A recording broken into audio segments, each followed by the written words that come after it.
coming into the studio, Mr. Camryn asked, you know, well, what was your training? And, well, you know, I was a dancer back in Iowa.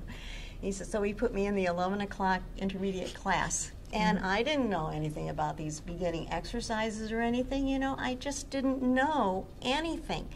And it was so crowded that if you didn't do it exactly what you would get, you know, everybody would get bopped. And he finally sat me out. He said, for God's sake, you got 4 eyes, you know, look and see what's going on.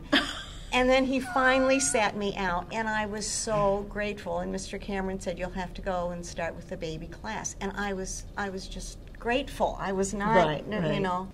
Everybody was scared to death of Mr. Stone, and Mr. Camryn, everybody loved Mr. Camryn. Yeah. You know? Although he could be biting. Yes, biting. In his very understated way. Yes, you know, that's right. You started out with Mr. Camryn. And again, that's when he was, you know, everyone loves him, and then suddenly you're then promoted to the intermediate class, and now you're coming in with Mr. Stone. I had no idea what was in store for us. Hit you? I mean, it's like you walk up the stairs, he would reel off the combination, and then you were just expected to be able to do it right then and there.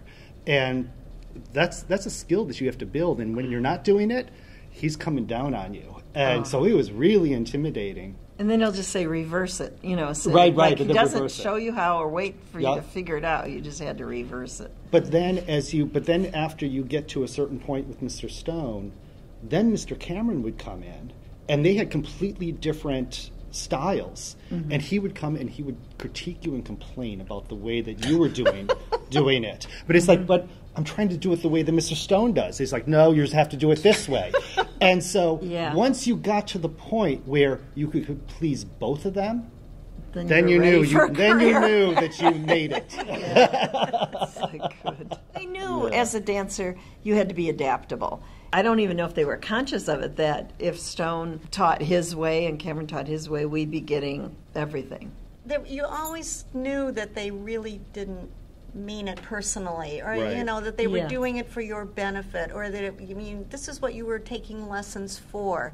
So and the balance between the two men, you know, Mr. Camryn did know how to pick you up if he felt and they probably did talk about that a lot, because I said to him once when I came back from Europe and was dancing, and we had a little tiff or something. They wanted me to perform in something, and I felt like, but I'm never doing it right, and you're telling me, you know, I've had my career, and you're acting like it's still, as a dancer, you're still never perfect. And so then he just said, well, don't you know I love you? And I'm like, I almost died, because, you know, you didn't really think of it in those terms.